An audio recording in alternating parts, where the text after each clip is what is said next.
ရားသခင်ကိုအမြဲတမ်းအလိုတော်ရှိတယ်ဆိုတဲ့ဓမ္မသချင်းနဲ့အစအချီပြီးချင်းပြည်နယ်ဟာခါမြို့ပေါ်မှာရှိကြတဲ့မိဘပြည်သူတွေဟာမနေ့ကဝမ်တမောင်အားစားကွင်းကြီးမှာအခုတလောဘေးဒုက္ခရောက်နေတဲ့အချက်နဲ့နောက်ထပ်အန္တရာယ်ထပ်မံမကြရောက်ဖို့အစာရှောင်ဆူတောင်းပွဲပြုလုပ်ခဲ့ကြပါတယ်။မနေ့9နာရီကနေညနေ9နာရီထိပြုလုပ်တဲ့အဲ့ဒီဆူတောင်းပွဲမှာလူထု1500ခန့်ပါဝင်ပြီးတော့လက်ရှိကြုံတွေ့နေရတဲ့ခက်ခဲတွေကိုဘုရားသခင်ထံဆက်ကအနံပြီးနောက်ထပ်ဤအဖြစ်မျိုးမကြုံရလေအောင်အတနာခံဆူတောင်းပွဲပြုလုပ်တာဖြစ်ပါတယ်။အဲ့ဒီဆူတောင်းပွဲကိုဟာခါကိုင်းပေါင်းစုံခရိယန်အသင်းတော်များကနေဦးဆောင်ပြီးဒေသခံပြည်သူများပါဝင်ကြပါတယ်။ချင်းပြည်နယ်အတွင်းမှာရှိကြတဲ့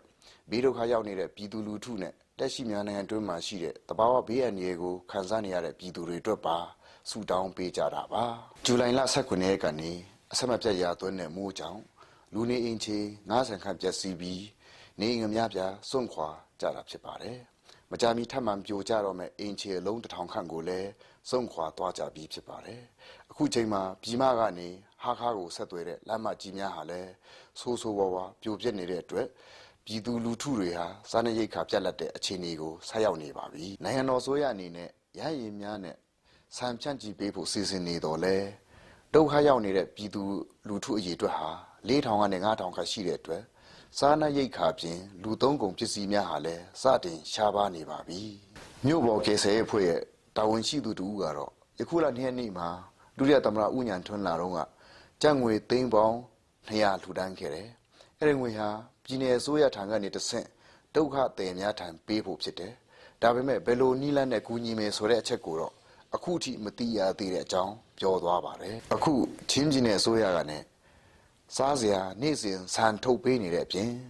စေနာရှင်များကလည်းတတ်နိုင်သမျှထောက်ပံ့နေကြပါတယ်။ဒါပေမဲ့အခြားမြည်သည့်အဖွဲ့အစည်းကမှဒီနေ့အထိအကူအညီပေးတာမဲရမရှိသေးပါဘူး။အခုလောလောဆယ်နေရေးထက်စားရေးကဒုက္ခသည်များအတွက်အရေးကြီးနေသလိုနေ့ရက်ကြာလာတာနဲ့အမျှလမ်းပန်းဆက်သွယ်ခက်ခဲတွေကြောင့်လိုအပ်တဲ့အသုံးဆောင်ပစ္စည်းတွေလည်းတနေ့ပြီးတနေ့ရှားပါးစပြုလာပါပြီ။ဟာခါမျိုးရှိချင်းဦးစီးရက်ကွက်နဲ့မြို့တရက်ကွက်ဟာလုံခြုံတဲ့နေရာဖြစ်ချင်းပြည်နယ်ဆိုရကတတ်မှတ်ပြီးတော့မြို့တရက်ကွက်ရှိဘုရားကျောင်း2ကျောင်းဤပညာကောလိပ်နဲ့အာထကနေကျောင်းဆောင်တွေမှာဒုက္ခသည်များခိုလုံနေကြပါတယ်ဒုက္ခသည်နေချင်းကတော့နှိစက်ရာဆွေမျိုးတွေစီမှာခိုလုံနေကြတာပါအခုချိန်ထိကျောင်းမဖွင့်နိုင်သေးသလိုကလေးတွေရဲ့အနာဂတ်ပညာရေးအတွက်လည်းစိုးရိမ်နေရဆဲပါတမျိုးလုံးစိုးရိမ်ရတဲ့အခြေအနေဆက်ရောက်နေပြီဖြစ်တဲ့အတွက်အချို့ဘုရားရှိခိုးကျောင်းတွေလည်းပိတ်ထားဆဲဖြစ်ပြီးတနင်္ဂနွေနေ့မှာလည်းဂုံတော်ချီးမွမ်းတန်တွေဟာတိတ်ဆိတ်နေပါပြီအစအရာရာအခြေအနေဆိုးနဲ့ကြုံတွေ့နေရတာတွေကိုဘုရားသခင်ထံဆက်ကပ်အနံတဲ့အနေနဲ့အခုလိုအစာရှောင်ဆူတောင်းပွဲပြုလုပ်တာဖြစ်ပါတယ်ခင်ဗျာ